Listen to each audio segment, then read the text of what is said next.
magaalada Wajeer ayaa waxaa ka socda dhismaha wadooyin laami ah oo qayb ka ah qorshaha dawladda ee lagu horumarinayo kaabayaasha dhaqaalaha iyo bilicda magaalada. wadooyinkan ayaa la filayaa inay si weyn u fududeeyaan socodka gaadiidka iyo dadweynaha isla markaasina kor u qaadaan ganacsiga iyo adeegyada bulshada ee magaalada. wadooyinka la dhisayo ayaa ah kuwa lagu fulinayo heerar sare oo tayo leh si ay u noqdaan kuwo waara oo daboola baahiyaha sii kordhaysa ee magaalada. shacabka Wajeer ayaa tilaabadan u arka mid muhiim ah oo horumareed iyagoo xuseyn juhdiga ugu weyn uu bixiyay gabanaha ismaamulka Wajeer Ahmed Abdullahi Jiir oo si hagar la'aan ah uga shaqeeya horumarinta magaalada gaar ahaan dadaalada lagu xaqiijiyay in munaasabada Madaraka Day lagu qabto magaalada Wajeer. dadweynaha ayaa sidoo kale u mahadceliyay gabanaha ismaamulka Wajeer iyo madaxweynaha dalka iyagoo tilmaamay in mashruucyadan ay wax weyn ka bedeli doonaan horumarka iyo muuqaalka guud ee magaalada. bismillaahir rahmaanir rahiim maanta waxaan dhex taaganahay wadada weyneed oo highway-geed oo Bula Cali Macow laga sameeyay. waxaan maanta aan dhex taaganahay oo aad ugu faraxsanahay in wadada noola sameeynaaya wada qariib aad u bac weyn oo ka soo bilaabatay suuq dhiigle oo soo maraysa stadium ama ilaa ay furaha soo maraysa ayaan dhex taaganahay. haddii aan si u fiirinana saddex location ay maraysa waxay maraysaa Taanshub Barwaaqo iyo Cali Macow iyo furaha afar location andaha ay maraysa. waxaan aad ugu faraxsanahay in wadadeeda noola hagaajinayo dad wadani oo gobolka u dhashayna ay shaqadii ay hayaan. waxa kale oo aan ku faraxsanahay county government oo hogaaminaya Governor Ahmed Abdullahi oo ku magac dheer Ahmed Jiir in asmarti contract as award garay dad shakhsi ah oo xaafadda ama constituency-ga saga ka imaaday as award garay wadadeen noo safiican nooga balaarinaya oo si xaq ah si isdhaafis aan ahayn ku qabanahay.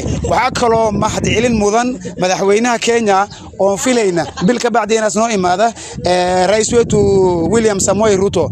marka mahadaas aan celinayna waan ku faraxsanahay. waxaan leenahay barnaamij ha noola soo badiyo ha noola imaado waxyaalo intaan ka badan ha noola keena. waxaan aad iyo aad mahad ugu celinaynaa governorka Wajeer Ahmed Abdullahi oo shaqo fiican ka qabtay asoo ah Chairman Council of Governors. Wajeer waxa ka socota shaqo far badan. hadda waxaan joognaa wada laga dhisaayo wadada wax la dhisaayo meelayaal far badan la meeyal baa laga dhisayaa. tan waxay tusinaysaa inuu asaga shaqo badan uu sameeynayo.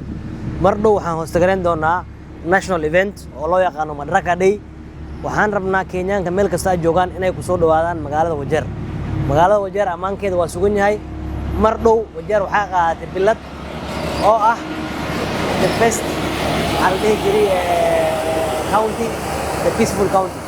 midda waxay ka shaqeynaysaa laamaha amaanka iyo county security committee-da iyo dadweynaha dhalinyarada iyo maamooyinka shaqo fiican ay ka hayaan arrimaha amaanka.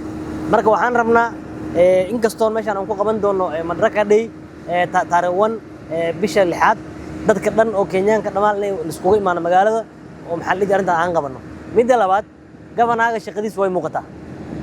Council of Governors intuu ka yahay chairman iyo shaqada uu Wajeer ka qabanayo waa maasha Allah.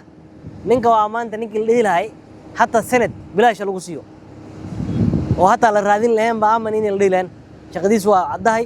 stadium ka shaqada ka socoteen waa aragteen waxana anaga inoo herayn. siyaasi berri uu imaani maanta uu imaani berri uu tagi laakiin service-kii wuxuu qabtay magac baa ka heri. stadium-ka berri waxaan ka heri karnaa revenue waxaa laga imaani Kenyada hoose kabtan imbira lagu ciyaaray. waa aragteen Wajeer hadda sportskeeda aad u koreeya. mar walba waxa waa governorka kale oo kisa dhalinyaro u qaaday oo ciyaaraha talent zaay u taxgiilnayo. marka Wajeer hadanahay waxaan aad iyo aad uga mahadcelinaynaa governorka. midda labaad waxaan hadda labaad u celinaynaa madaxweynaha Kenya oo fursad nasi in aan ku qabanno meeshan Madaraka Day waligeed ma dhicin. marka waxaan leenahay asagana iyo siyaasiyiintiisa iyo wixigiisa dhanna aad iyo aad ugu koobanahay tutam ayaan leenahay. hadda ilaahay iska leh tii koobaad waxa waaye gafanaha Ahmed Jiir ayaa mahad ku sile. waxa kale oo mahad leh madaxweynaha oo maartay ruucan keenay yaa mahad labaad leh. waa wadada ugu horeysay oo anaga aan ahnay hadiinahnay Cali Macow aan ahnay wadada koobaad waa. waxaan rajaynaynaa inaan mid labaad iyo mid saddexaad iyo mid afaraad aan helna. waana ku mahadsantihiin. mahadaas ayaan celinayaa. dawladda ay qaadaysa waa mid ugu muhiimsan. waa aad iyo aad aan ugu faraxsanahay. horumarka Jiir as gaarsiinay Wajeer waa mid aan soo marin gaashiisna aan soo mari doonin waa.